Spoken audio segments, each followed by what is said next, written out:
이번 시간에는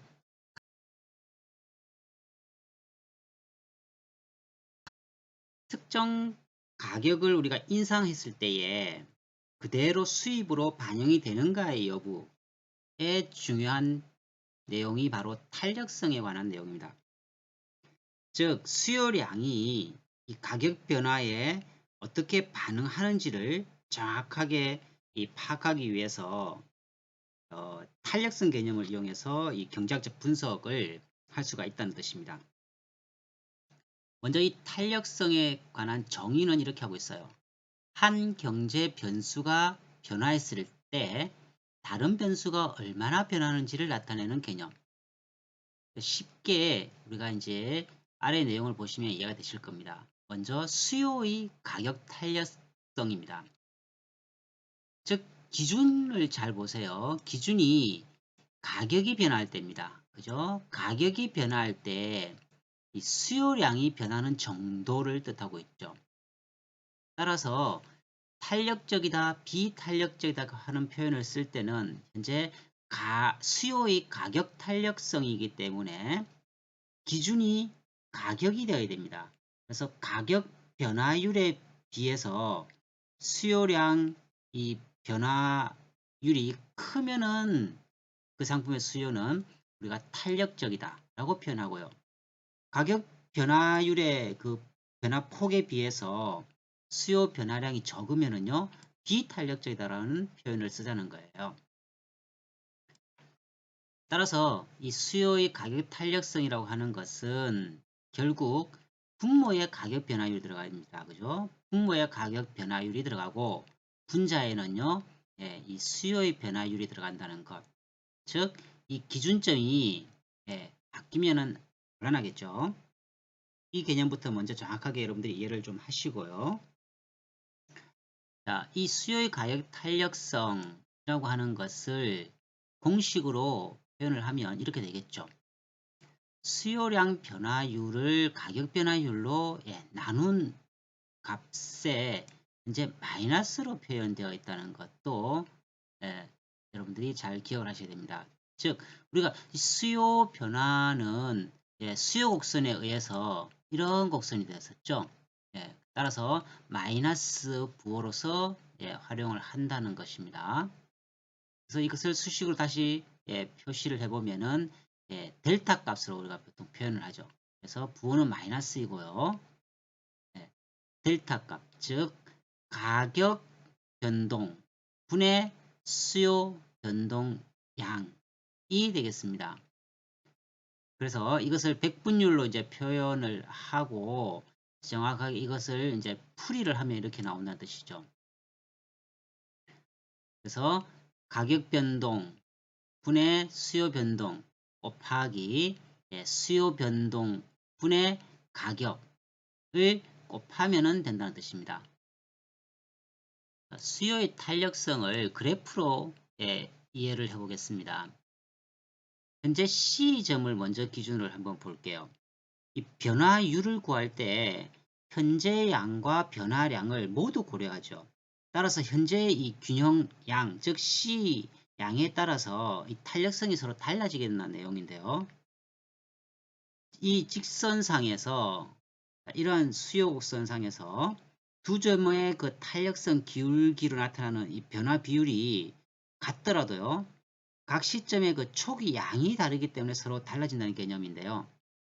자, 이 배추에 대한 그 선형 수요 곡선을 나타내고 있습니다. 현재 그죠? 그러면 가격 탄력성이라고 하는 것은 수요 곡선을 따라 이렇게 쭉 변하게 될 건데 가격의 변화에 따라서 수요량도 이렇게 바뀌게 되죠. 수요 곡선이 낮은 점일수록 우리가 비탄력적이다라고 이렇게 표현합니다. 즉, 1보다 작은 경우를 비탄력적이라고 하고요. 그 다음에 1보다 큰 경우는 탄력적이라고 표현합니다. 따라서 이 점 A 점에서는 이 수요가 탄력적인 데 비해서 점 B 같은 경우는요. 비탄력적이다라고 이제 표현을 한다라고 하는 것이죠. 자, 이처럼 수요 탄력성 부분에 있어서 수요의 법칙이라고 하면은 특정 상품 가격이 하락했을 때에 이 해당 상품 수요량이 증가하는 관계를 뜻하죠. 따라서 수요의 가격 탄력성은 가격이 변할 때에 이 수요량이 얼마나 변하는지를 나타내는 하나의 지표가 될 겁니다.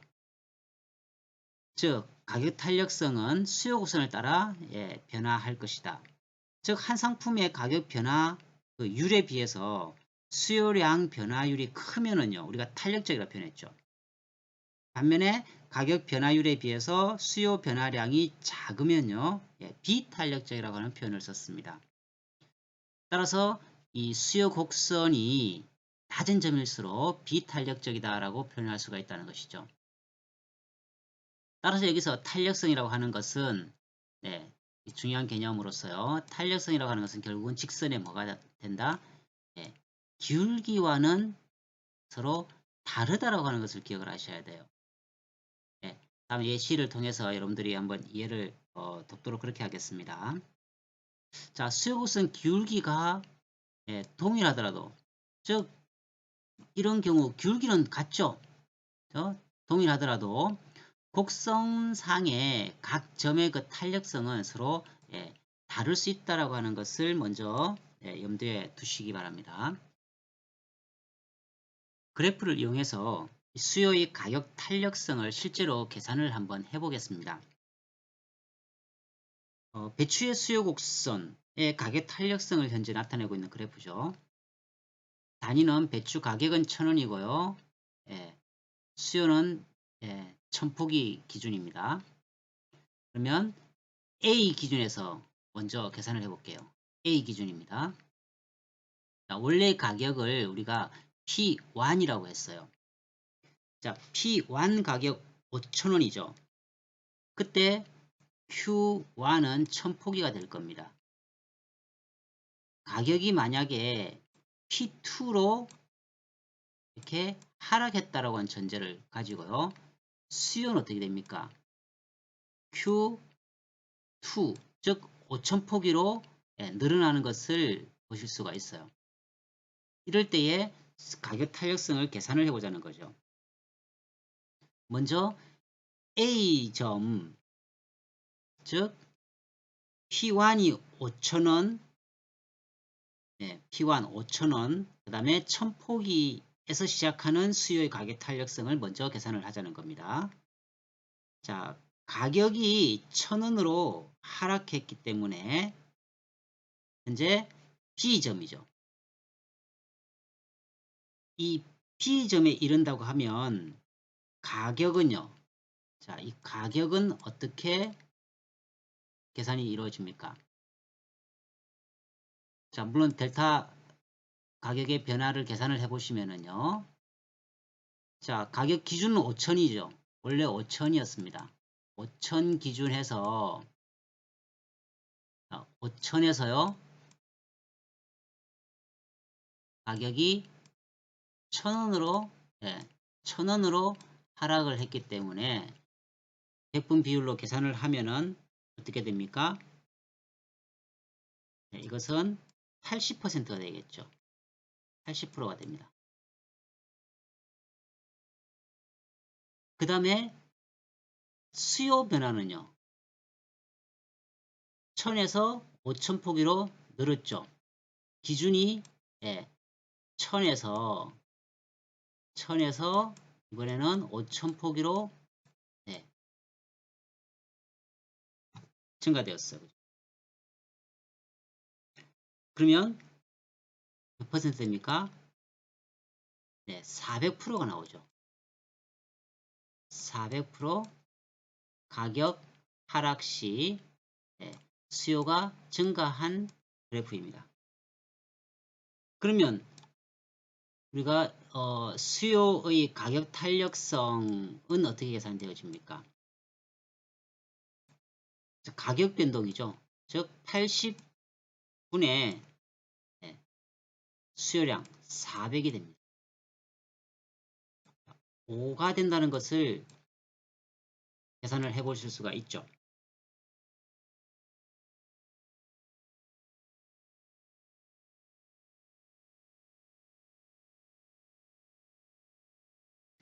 자, 수요 탄력성이 1인 C점을 기준으로, 왜냐하면 얘는 수치하게 되면 변화가 전혀 없죠. 그죠? 네. 1을 기준으로 해서 이 A점은요, 1보다 큰, 즉 5와 같이 1보다 큰 경우의 의미가 뭐겠습니까? 배추 가격 그 변화에 수요량이요, 굉장히 민감하게 반응한다는 것을 우리가 이해를 하셔야 됩니다. 자, 반면에 색깔을 좀 바꿔볼게요. 색깔을 바꾸어서 다른 예시를 한번 보겠습니다. 반대로 이번에는 B에서 A로의 가격 수요 탄력성을 한번 계산을 한번 해볼게요.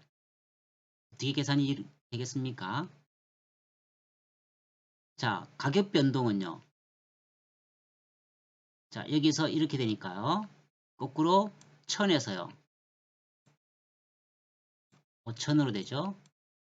네. 원래 기준은 얼마입니까? 가격 기준은 1000이 되죠. 그러면 어떻게 돼요? 계산이 네. 400으로 됩니까? 네, 400. 자, 이제 역으로 B에서 A로의 그 변화 수요 탄력성을, 수요의 가격 탄력성을 여러분들이 직접 한번 계산해 보시면은요. 네, 이게 0.2가 나와집니다. 자, 이처럼 1보다 작은 경우가 즉 비탄력적으로 나온다는 뜻이에요.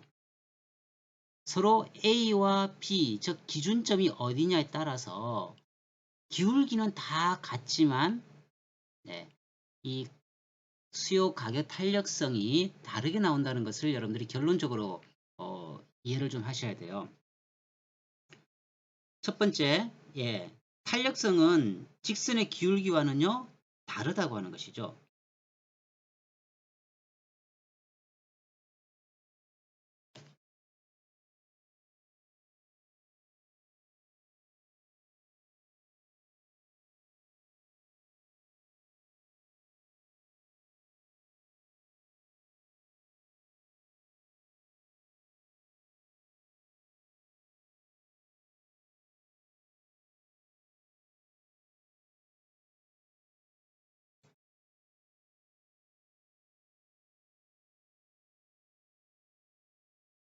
여기에서 몇 가지 사실을 좀 기억을 하셔야 됩니다.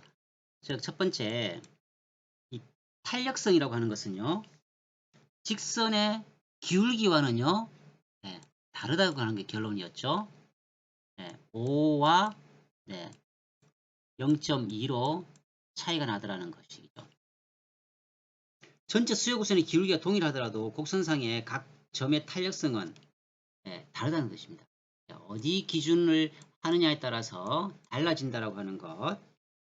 이것은 결국 수요 곡선의 그 위치에 따라서 가격과 수요량의 그 비율이요, 달라지기 때문에 그렇다는 것입니다. 그 다음에 둘째로 이 탄력성이라고 하는 것이 수요 곡선상의 위치에 따라, 즉 A, B, C죠. 위치에 따라서 변한다라는 것. 서로 변한다라고 하는 겁니다. 그리고 세 번째는요, 이 선형, 즉 직선이죠. 이 선형 수요 곡선의 중간점, 여기죠. 중간점에선 탄력성이 1이다라고 하는 이 세 가지 결론에 대해서 여러분들이 좀 숙지를 하시기 바랍니다.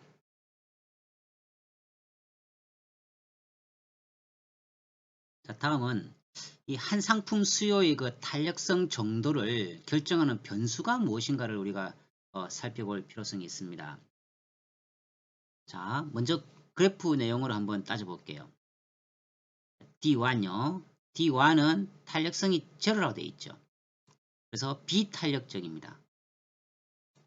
가격이 상승해도 수요량은요, 변하지 않는 상품을 탄력성 제로라고 표현하겠죠. 반면 D2는요, 탄력성이 무한대로 되어 있습니다. 탄력성이 무한대. 가격이 100원 미만이면은요, 100원 미만인 경우 수요량이요, 무한대로, 물론 무한대는 아니겠지만 거의 무한대 가깝게끔 늘어날 수 있다라고 하는 겁니다. D3의 경우는 탄력성이 1이라 되어 있죠. 즉 단위 탄력적 수요라고 표현을 합니다. 단위 탄력적 수요, 완전 단위 탄력적 수요라고 표현하죠.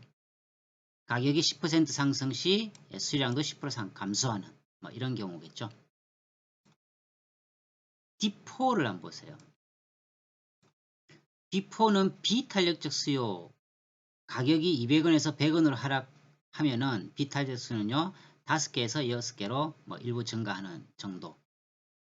D5는요 탄력적 수요이면서 가격이 200원에서 100원으로 하락할 경우에 수요가 돼요. 좀 많이 늘어나는 이런 경우이죠.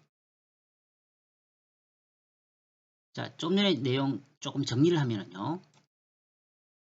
욕구를 결정하는 경제적, 사회적, 심리적 요인들에 의해서 결정이 되는데요. 이 수요의 탄력성 결정 변수라고 하는 것이 필수품 또는 사치품 여부, 그 다음에 밀접한 대체재 존재 여부, 그 다음에 시장 범위, 시간, 길이에 따라서 서로 다 상이하다는 것을 꼭 기억을 하시기 바랍니다. 그래서 필수품 수요는 비탄력적일 수밖에 없고요. 사치품은요. 수요는 아주 탄력적으로 그 수요가 증가될 겁니다. 밀접한 대체재가 존재하면은 그 상품의 수요는 어떻게 될까요? 탄력적이라고 하는 것이 이해가 되십니까? 우리가 뭐 콜라 대신에 다른 뭐 사이다와 같은 이런 대체재가 밀접한 대체재라고 존재한다면요. 이 가격이 급상승했을 때에는 다른 음료 혹은 뭐 이온 음료 등의 수요가 매우 탄력적으로 아주 바뀌겠죠. 이런 경우를 예로 들 수가 있겠습니다. 자, 다음은 가격 탄력성과 수입 간의 관계를 살펴보겠습니다. 기업은 생산 상품에 대한 시장 수요의 가격 탄력성에 매우 주의를 해야 된다는 거죠. 왜냐하면 수입과 밀접한 관계를 가지기 때문입니다. 기업에서 일반 수입이라고 한다면 상품 가격의 판매량이 곱해진 개념이겠죠.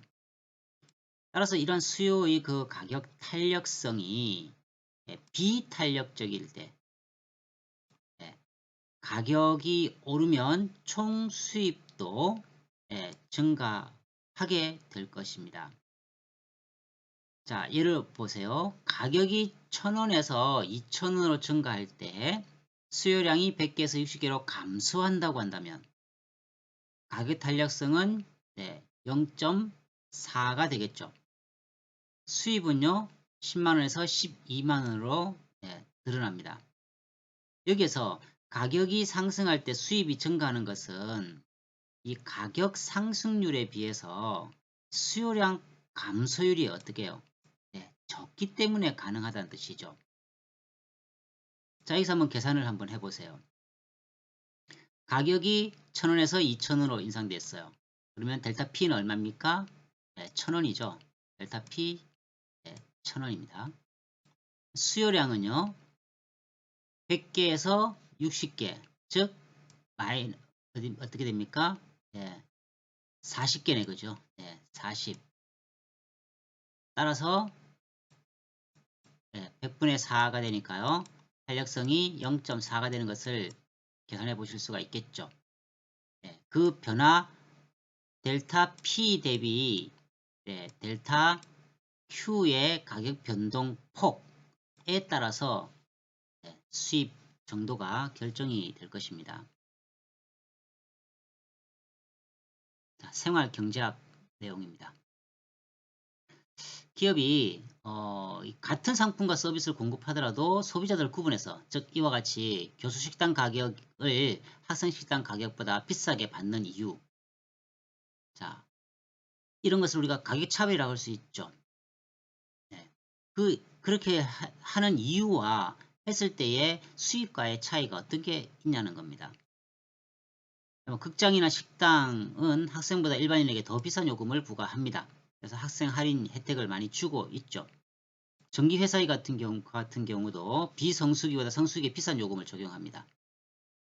뭐 어떤 의사나 상인은 가난한 사람보다는 부자에게 더 높은 가격을 부과하게 한다. 모두보다 가격 차별을 이해를 할 수 있죠. 이처럼 기업이 이 가격 차별을 하는 이유는요. 근본적으로 이윤이 늘어나기 때문이겠죠. 바로 수요의 가격 탄력성 때문입니다. 따라서 기업은 이 가격 탄력성이 큰 소비자 집단에게는요. 낮은 가격을 제시하고요. 학생들 입장에서는 호주머니가 넉넉하지 않으니까요. 가격 인상을 조금만 시켜도요. 수요량은요. 급격하게 어떻게 해요? 하락할 가능성이 있죠. 네. 즉 수요의 가격 탄력성이 크기 때문이다. 가격 탄력성이 작은 소비자 집단은요. 교수 집단 같은 경우 그죠? 상대적으로 동일하게 가격을 인상해도 수요 감소량은요. 상대적으로 아마 적을 가능성이 높을 겁니다. 가격 탄력성이 이처럼 큰 집단은 가격을 인하하면 수요량이 크게 증가하고 반대로 경우죠. 인하하면 그죠? 증가하고 가격 탄력성이 작은 집단은 가격을 인상하더라도 수요량이 별로 감소하지 않기 때문이다 라고 하는 것이죠. 자, 이러한 가격 탄력성에 따른 가격 차별의 어떤 전략이라고 할까요? 정책을 잘 펼칠 필요성이 있다라고 하는 것이죠.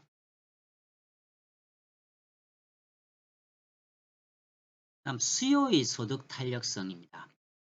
수요의 소득 탄력성은 소득 변화율 분의 수요량 이제 변화율이 되겠죠. 앞서 언급되었던 수요의 가격 탄력성 대비해서 생각을 해보시면 분모에 소득 변화율이 들어가야 될 것입니다. 자, 재화의 특징이나 뭐 종류 등에 따라서 자, 1보다 큰 경우만 볼까요? 매우 큰 경우죠. 자, 어떤 특징이 있습니까? 소득 증가 때 수요 증가라는 것이죠. 이때 수요 증가율이 소득 증가율보다 큰 이런 탄력성 있는 어떤 특징을 보이게 될 겁니다. 종류로는요. 정상제 혹은 사치제의 경우입니다. 자, 예로 한번 보실까요? 소고기 또는 고급 승용차, 해외여행, 성형수술 등 일례로 재난지원금을 전 국민에게 지급했을 때에 즉 뭐예요? 소득이 증가했죠. 소득 증가할 때 수요가 증가한 대표적인 상품으로 소고기 소비량이 굉장히 늘었다고 하거든요. 이런 거 보셔도 이 수요의 소득 탄력성 부분을 여러분들이 이해하실 수 있을 것 같습니다. 공급의 가격 탄력성은 어떤 상품의 가격이 변할 때 공급량이 얼마나 변하는지를 나타내는 지표라고 했습니다. 그럼 이러한 공급의 가격 탄력성과 이 결정 변수 간의 관계를 이해를 좀 하셔야 됩니다. 공급자들이 가격 변화에 따라 생산량을 얼마나 신축적으로 조절할 수 있는가에 따라 결정된다는 것이죠. 공급의 가격 탄력성은 가격 변화율 분의 공급량 변화율로 계산을 합니다. 어떤 그 상품의 이 공급 변화 비율, 이 가격 변화 비율보다요 크면은 결국은 탄력적이라고 우리가 말할 수 있다는 것이죠. 골동품은 어떻습니까? 뭐 추가 생산이 불가능하기 때문에 공급이 신축적으로 조정될 수 없기 때문에요. 비탄력적이라 할 수 있겠죠. 반면에 뭐 냉장고, 뭐 신발 등은요. 가격이 높아지면 비교적 단기죠. 단기에 생산량을 늘릴 수 있기 때문에 공급이 탄력적이라고 할 수 있어요. 자, 이처럼 이 가장 중요한 것이 사실은 이 기간입니다. 시장에서 공급의 그 가격 탄력성을 결정하는 가장 핵심 요소, 변수는요, 기간이라고 할 수 있다는 뜻이죠. 그래서 단기보다는 장기에 공급을 더욱 신축적으로 조정할 수 있기 때문에 공급이 더 탄력적이다 라고 하는 것으로 귀결할 수가 있겠습니다. 생활 경제학 내용을 한번 살펴보고 넘어갈게요. 자, 발렌타인데이. 장미꽃과 초콜릿의 가격 변화 왜 다를까? 바로 공급의 가격 탄력성으로 접근을 해보시면 됩니다. 자, 발렌타인이 다가오면은 우리가 많은 선물들을 사실은 주고받고 하죠. 네. 이 수입이 크게 늘어나는 이 꽃가게 주인과 또는 초콜릿 가게 주인. 자, 흥미로운 사실이 있는데요. 이 장미꽃 값은 크게 뛰는 데 반해서 초콜릿 가격 상승은 미미하다고 해요. 이 원인이 뭘까요? 장미꽃과 초콜릿이라고 하는 이 상품이 공급의 가격 탄력성에서요, 큰 차이를 보인다는 데 있다는 것입니다. 초콜릿과 같은 공산품은 가격이 상승하게 되면요, 큰 폭으로 공급량을 증가시킬 수 있죠. 즉, 초콜릿 공급은요, 이 가격 변화에 대해서 매우 탄력적이다라고 우리가 생각할 수 있는 것입니다.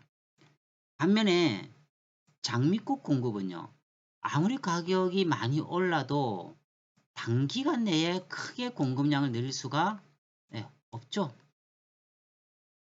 따라서 장미꽃 공급은 가격 변화에 대해서 바로 비탄력적이다라고 하는 결론을 낼 수 있는 것이죠.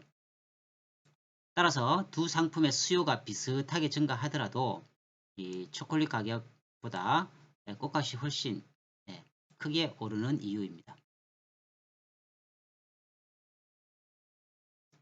자, 다음은 공급의 가격 탄력성을 한번 계산을 해보고 넘어가겠습니다.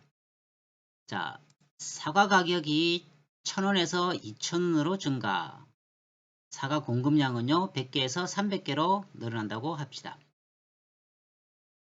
먼저 가격 변화율은요, 1000분의 1000개에서 2000개 사이 빼면 1000개, 100분율 계산하면 100%가 되죠. 공급 변화율은요, 100 기준 300에서 100개네, 그죠? 이 300개가 100개의 차이. 그러면은 200%입니다. 따라서 공급의 가격 탄력성은 가격 변동 비율 분의 공급 변화 비율이죠. 따라서 2가 나와집니다. 자, 공급량의 변화율이 뭡니까? 공급량의 변화율이죠. 가격 변화율의 몇 배다? 2배라고 하는 뜻을 지니고 있습니다. 자, 중고차 가격이 반값으로 떨어지는 경우 중고차 판매량이 얼마나 늘어날까? 자, 이유가 여러 가지 있겠지만 일단 유가 상승으로 대형 중고차 가격이 떨어진다면 대형 중고차 판매량은 늘어날 것이다. 그런데 얼마나 늘어날까? 대형 중고차 판매량이 얼마나 늘어날지는 보다 수요자의 가격 탄력성에 달려 있다는 것입니다. 이 가격 변화에 민감한 수요자가 있겠죠. 수요 가격 탄력성이 1보다 큰 경우는 가격 하락 비율보다 수요량 증가 비율이 훨씬 크다는 것을 여러분들이 직감하셔야 됩니다.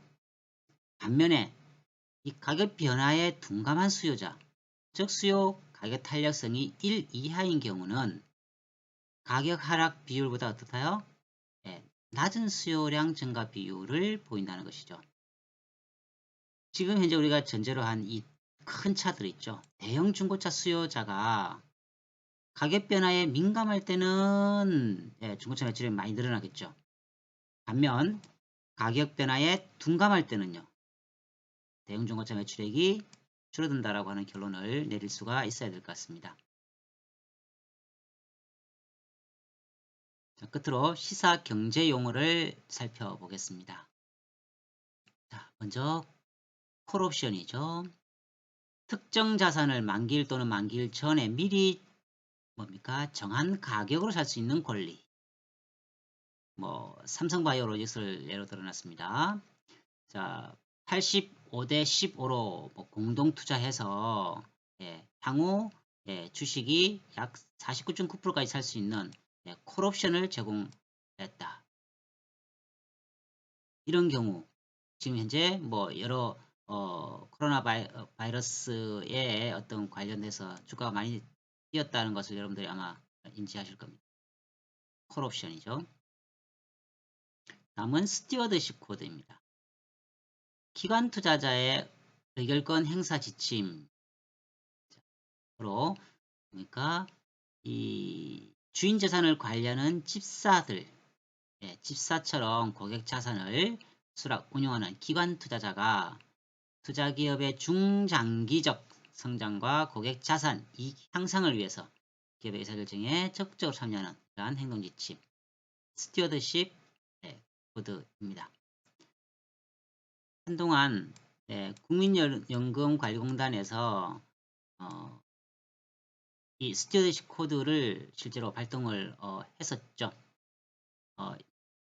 기업들의 어떤 그 경영에 일부 관여를 하는 그런 형태로 논란이 있었습니다. 규제 샌드박스.